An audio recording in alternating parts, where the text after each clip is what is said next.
ದೇವರ ಪರಿಶುದ್ಧ ನಾಮಕ್ಕೆ ಮಹಿಮೆ ಆಗಲಿ. ಇವತ್ತಿನ ಸಂದೇಶ ಏನು ಅಂತ ಹೇಳಿದ್ರೆ, ಪ್ರಪಂಚದಲ್ಲಿ ಎಲ್ಲರೂ ಹುಟ್ಟಿರುವಂಥ ಉದ್ದೇಶ ಮತ್ತು ಯೇಸು ಕ್ರಿಸ್ತರು ಹುಟ್ಟಿರುವಂಥ ಉದ್ದೇಶ ವ್ಯತ್ಯಾಸ ಅಷ್ಟೇ. ಪ್ರಪಂಚದಲ್ಲಿ ಎಲ್ಲ ಮನುಷ್ಯರು, ಹೆಚ್ಚು ಕಡಿಮೆ ಏನೂ ಇಲ್ಲ, ಎಲ್ಲ ಮನುಷ್ಯರು ಹುಟ್ಟಿರುವಂಥ ಉದ್ದೇಶ ಏನಾಗಿತ್ತು ಅಂತ ಹೇಳಿದ್ರೆ, ಮನುಷ್ಯ ಒಂಟಿಗನಾಗಿರೋದು ಒಳ್ಳೇದಲ್ಲ, ಅವನಿಗೆ ಸರಿ ಬೀಳುವುದನ್ನ ನಾವು ಮದುವೆ ಮಾಡ್ಬೇಕಂತೇಳಿ ಹಿರಿಯರು ಅವರ ಮನೆಯವರೆಲ್ಲ ಸೇರಿ ನಿರ್ಧಾರ ಮಾಡಿ ಮದುವೆ ಮಾಡಿರ್ತಾರೆ.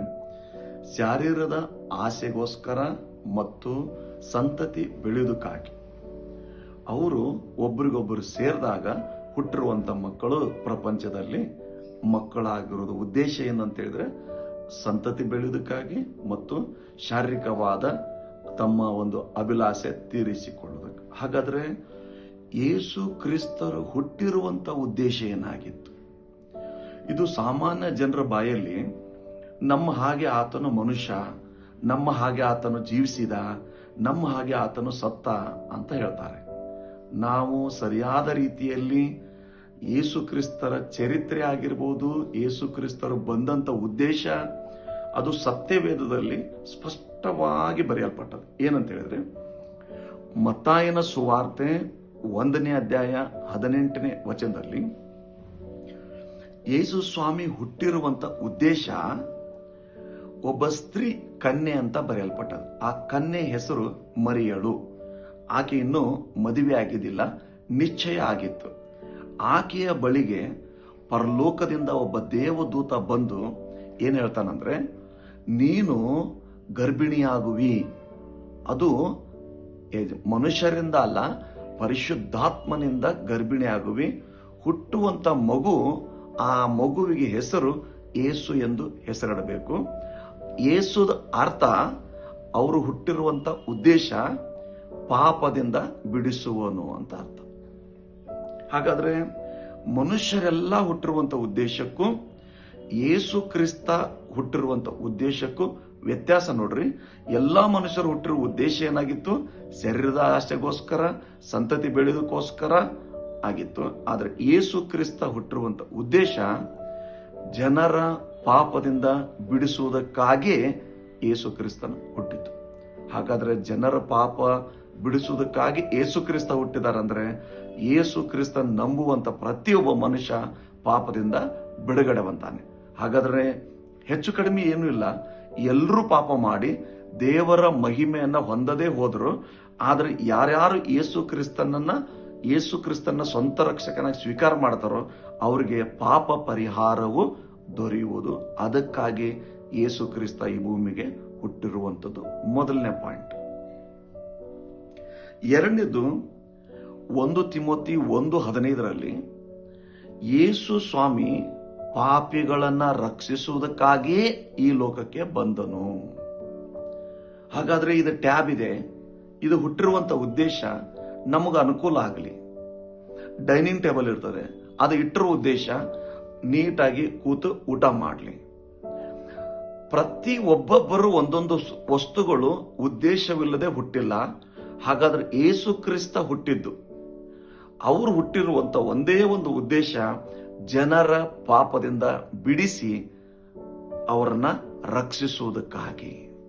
ಯೇಸು ಕ್ರಿಸ್ತ ಹುಟ್ಟಿರುವಂತ ಉದ್ದೇಶ ತಿಳ್ಕೋಬೇಕು ನಾವು ಯಾವಾಗಲೂ.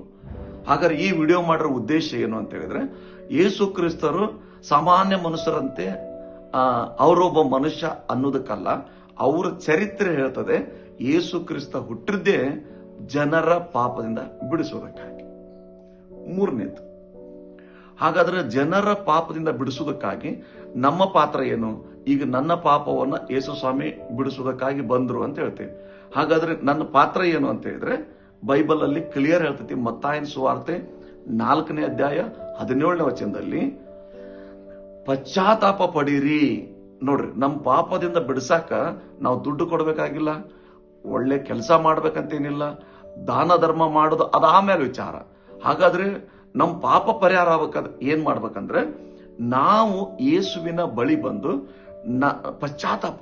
ಅದರ ಅರ್ಥ, ದೇವರೇ ನನ್ಗೆ ಗೊತ್ತಿದ್ದು ಗೊತ್ತಿಲ್ಲದೆ ಮಾಡಿರುವಂತ ಪಾಪವನ್ನ ಕ್ಷಮಿಸು ದೇವರೇ ಅಂತ ಹೇಳಿದ್ರೆ, ಅದಕ್ಕೆ ಬೈಬಲ್ ಹೇಳ್ತೈತಿ, ಪಶ್ಚಾತ್ತಾಪ ಪಡೀರಿ, ಪರಲೋಕವನ್ನ ಸೇರಿಸಿಕೊಳ್ಳಿರಿ ಎಂಬುದಾಗಿ. ಹಾಗಾದ್ರೆ ಯೇಸು ಸ್ವಾಮಿ ಹುಟ್ಟಿರುವಂತ 4ನೇ ಉದ್ದೇಶ ಏನಾಗಿತ್ತಂದ್ರೆ, ಒಬ್ಬ ಫಿಲಿಪ್ ಅನ್ನುವಂತ ಒಬ್ಬ ಶಿಷ್ಯ ಬಂದು ಕೇಳ್ತಾನೆ, ನಮಗೆ ತಂದೆಯನ್ನ ತೋರಿಸು ಅಂತೇಳಿ. ಅವಾಗ ಯೋಹಾನ 14:9 ಯೇಸು ಸ್ವಾಮಿ ಹೇಳ್ತಾರೆ, ನನ್ನನ್ನ ನೋಡಿದವನು ತಂದೆಯನ್ನ ನೋಡಿದ. ಹಾಗಾದ್ರೆ ಯೇಸು ಕ್ರಿಸ್ತನಲ್ಲಿ ಸ್ವಭಾವಗಳು ಹೆಂಗಿತ್ತಂದ್ರೆ, ಪ್ರೀತಿಯಿಂದ ತುಂಬಿತ್ತು, ಸಮಾಧಾನದಿಂದ ತುಂಬಿತ್ತು, ಪಾಪದಿಂದ ಬಿಡಿಸುವಂತದಾಗಿತ್ತು, ಜನರ ಕಾಳಜಿಯನ್ನು ವಹಿಸುವಂತದಾಗಿತ್ತು.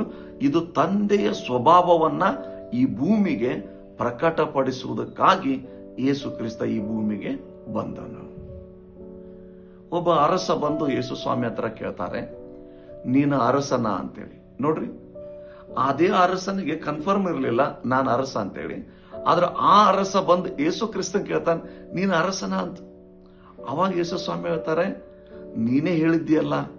ಅದರ ಅರ್ಥ, ದೇವರುಗಳು ಅನಿಸಿಕೊಳ್ಳೋರು ಎಲ್ಲರೂ ಬಂದು ಯೇಸು ಕ್ರಿಸ್ತನ ಹತ್ರ ಕೇಳ್ತಾ ಇದ್ದಾರೆ, ನೀನ್ ದೇವರ ಅಂತ. ಅವಾಗ ಯೇಸು ಸ್ವಾಮಿ ಏನ್ ಹೇಳ್ತಾರಂದ್ರೆ, ನೀವೇ ಹೇಳಿದ್ರಲ್ಲ. ಆ ಮೀನಿಂಗ್ ಏನಂತ ಇದ್ರೆ, ರಾಜ ಬಂದು ಕೇಳ್ತಾನೆ, ನೀನು ರಾಜನಾ? ಅದ್ರ ಮೀನಿಂಗ್ ಏನಂದ್ರೆ, ಆ ರಾಜನಿಗೆ ನಾ ರಾಜ ಅಂತ ಒಂದ್ ದಿವಸ ಅನಿಸ್ತಿಲ್ಲ, ಜನಗಳು ಸೇರಿ ಅವನನ್ನ ರಾಜನಾಗಿ ಮಾಡಿದ್ರು ಅಷ್ಟೇ. ಅವನಿಗೆ ರಾಜ ಅಂತ ಒಮ್ಮೆ ಅನಿಸ್ಲಿಲ್ಲ. ಆದ್ರೆ ಆ ರಾಜ ಬಂದು ಯೇಸು ಕ್ರಿಸ್ತನ ಹತ್ರ ಕೇಳ್ತಾರೆ, ನೀ ರಾಜನಾ ಅಂತೇಳಿ. ಅವಾಗ ಯೇಸು ಸ್ವಾಮಿ, ನೀನೇ ಹೇಳಿದೆಲ್ಲ, ಹಾಗಾದ್ರೆ ನೀನು ಒಪ್ಪಿಕೊಂಡಲ್ಲ, ನಾನು ಇಹಲೋಕದ ರಾಜ ಅಲ್ಲ. ಇಹಲೋಕದ ರಾಜ ಆಗಿದ್ರೆ ನಾನು ದೊಡ್ಡ ದೊಡ್ಡ ಅರಮನೆಗಳನ್ನು ಕಟ್ಟಿಸ್ಬೋದಾಗಿತ್ತು. ಇಹಲೋಕದ ನಾನು ಊರಿನವನಾಗಿದ್ರೆ ಈ ಲೋಕದಲ್ಲಿ ಎಲ್ಲಾ ಮನುಷ್ಯರು ನನ್ನ ಅಧೀನದಾಗಿರ್ಲಿ ಅಂತ ಅಧಿಕಾರ ಮಾಡ್ತಿದ್ದೆ. ನಾನು ಈ ಲೋಕದವಲ್ಲ, ಪರಲೋಕದವ.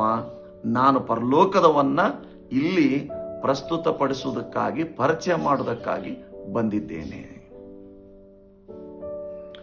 ಹಾಗಾದ್ರೆ ಮಾರ್ಕ್ 10:45 ಯೇಸು ಸ್ವಾಮಿ ಈ ಮಾನವ ರೂಪ ತಾಳಿ ಬಂದ ಉದ್ದೇಶ,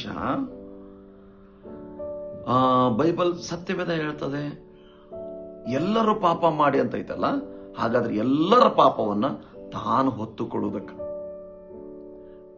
ಹೊತ್ತುಕೊಳ್ಳುವುದಕ್ಕಾಗಿ ಯೇಸು ಕ್ರಿಸ್ತ ಮಾನವ ರೂಪ ತಾಳಿ ಈ ಲೋಕಕ್ಕೆ ಬಂದನು. 1 ಯೋಹಾನ 3:8 ಸತ್ಯವೇದದಲ್ಲಿ ಯೇಸು ಕ್ರಿಸ್ತ ಬಂದಂತ 6ನೇ ಉದ್ದೇಶ ಏನಂತ ಹೇಳಿದ್ರೆ, ಈ ಲೋಕದಲ್ಲಿ ಪಾಪ ಮಾಡೋದಕ್ಕೆ ಪ್ರೇರೇಪಿಸಲ್ಪಡುವಂತ ಸೈತಾನನನ್ನ ತಲೆಯನ್ನ ಜಜ್ಜಿ ಇಲ್ಲದಂತಾಗಿ ಮಾಡಿ ಪಾಪದಿಂದ ಬಿಡಿಸುವುದಕ್ಕಾಗಿ. ರೈಟ್. ಕೊನೆಯದಾಗಿ ಯೇಸು ಸ್ವಾಮಿ ಈ ಲೋಕಕ್ಕೆ ಬಂದ ಉದ್ದೇಶ ಏನಂತ ಹೇಳಿದ್ರೆ, ಮೊದಲು ದೇವರು ಒಬ್ಬ ಮನುಷ್ಯನ ಉಂಟು ಮಾಡಿದ್ರು. ಆತನ ಹೆಸರು ಆದಾಮ. ಆತನಿಗೆ ಭೂಮಿ ಮೇಲಿರುವಂತ ಎಲ್ಲಾ ವಸ್ತುಗಳ ಮೇಲೆ, ಸಮುದ್ರದ ಮೇಲೆ, ಜೀವರಾಶಿಗಳ ಮೇಲೆ ಅಧಿಕಾರ ಮಾಡೋದಕ್ಕಾಗಿ ದೇವರು ಅಧಿಕಾರ ಕೊಟ್ಟಿದ್ರು. ಆದರೆ ಆತನು ಅವಿಧೇಯನಾಗಿ ಆ ಅಧಿಕಾರವನ್ನ ಕಳ್ಕೊಂಡಿದ್ದ. ಯೇಸು ಸ್ವಾಮಿ ವಿಧೇಯರಾಗಿ ಮನುಷ್ಯರ ಮುಂದೆಯೂ ಪರಲೋಕದ ದೇವರ ಮುಂದೆ ವಿಧೇಯನಾಗಿ ಆ ಕಳ್ಕೊಂಡಂತ ಅಧಿಕಾರವನ್ನು ತಿರುಗಿ ಪಡ್ಕೊಂಡು, ಅದರ ಅರ್ಥ ಮೀನಿಂಗ್ ಏನಂತ ಹೇಳಿದ್ರೆ, ಕಳ್ಕೊಂಡಂತ ಅಧಿಕಾರವನ್ನ ತಿರುಗಿ ಪಡ್ಕೊಳ್ಳಕ್ಕಾಗಿ ಮಾನವ ರೂಪ ತಾಳಿ ಯೇಸು ಸ್ವಾಮಿ ಲೋಕಕ್ಕೆ ಬಂದನು. ಯೇಸು ಸ್ವಾಮಿ ಎಲ್ಲಿಯೂ ಕ್ರೈಸ್ತ ಧರ್ಮವನ್ನು ಸ್ಥಾಪಿಸಕ್ ಬಂದನು ಅಂತ ಬರಲಿಲ್ಲ. ಪರಲೋಕ ರಾಜ್ಯದ ವಿಷಯದಲ್ಲಿ ಹೇಳುವುದಕ್ಕಾಗಿ ಬಂದೇನಂತ ಹೇಳ್ತಾರೆ. ಯೇಸು ಸ್ವಾಮಿ ಒಂದು ಜಾತಿಯಿಂದ ಬಿಟ್ಟು ಇನ್ನೊಂದು ಜಾತಿಗೆ ನೀವು ಹೋಗ್ರಿ ಅಂತ ಹೇಳೋದಕ್ಕೆ ಬಂದಿಲ್ಲ. ಪಾಪವನ್ನ ಬಿಟ್ಟು ಪಶ್ಚಾತ್ತಾಪ ಪಡ್ರಿ ಅಂತ ಹೇಳೋದಕ್ಕೆ ಬಂದಿಲ್ಲ. ಯೇಸು ಸ್ವಾಮಿ ಎಲ್ಲಿ ನೀನು ಹೆಸರನ್ನ ಬದಲಾಯಿಸುವಂತ ಬಂದಿಲ್ಲ. ಯೇಸು ಸ್ವಾಮಿ ನಿನ್ನ ಮನಸ್ಥಿತಿಯನ್ನ ಬದಲಾಯಿಸು, ಪಾಪವನ್ನ ಬಿಟ್ಟು ಪರಲೋಕದ ಕಡೆ ತಿರುಕೋ. ಯೇಸು ಸ್ವಾಮಿ ಎಲ್ಲಿಯೂ ಕೂಡ ನೀ ದೇಶ ಬಿಟ್ಟು ಬಾ ಅಂತ ಬರ್ದಿಲ್ಲ. ಯೇಸು ಸ್ವಾಮಿ ಈ ದೇಹ ಬಿಟ್ಟ ಮೇಲೆ ಪರಲೋಕಕ್ಕೆ ನೀವು ಬರ್ತೀರಿ, ಅಲ್ಲಿ ನಿತ್ಯ ಜೀವ ಐತಿ ಅಂತ ಹೇಳುವುದಕ್ಕಾಗಿ ಯೇಸು ಕ್ರಿಸ್ತ ಬಂದ್ರು. ಯೇಸು ಕ್ರಿಸ್ತ ಹುಟ್ಟಿದ್ರು, ಯೇಸು ಕ್ರಿಸ್ತ ಜೀವಿಸಿದ್ರು, ಯೇಸು ಕ್ರಿಸ್ತ ಮಾದರಿ ಆದರು. ಪರಲೋಕಕ್ಕೆ ನಾನೇ ಮಾರ್ಗ, ನಾನೇ ಸತ್ಯ, ನಾನೇ ಜೀವ ಎಂಬುದಾಗಿ ಹೇಳಿದರು. ದೇವರು ಈ ವಾಕ್ಯದ ಮೂಲಕ ನಿಮ್ಮೆಲ್ಲರ ಜೊತೆ ಮಾತಾಡಿದ್ದರೆಂಬುದಾಗಿ ನಾವು ನಂಬುತ್ತೇವೆ. ದೇವರು ನಿಮ್ಮೆಲ್ಲರನ್ನು ಆಶೀರ್ವದಿಸಲಿ. ಆಮೇನ್. Thank you.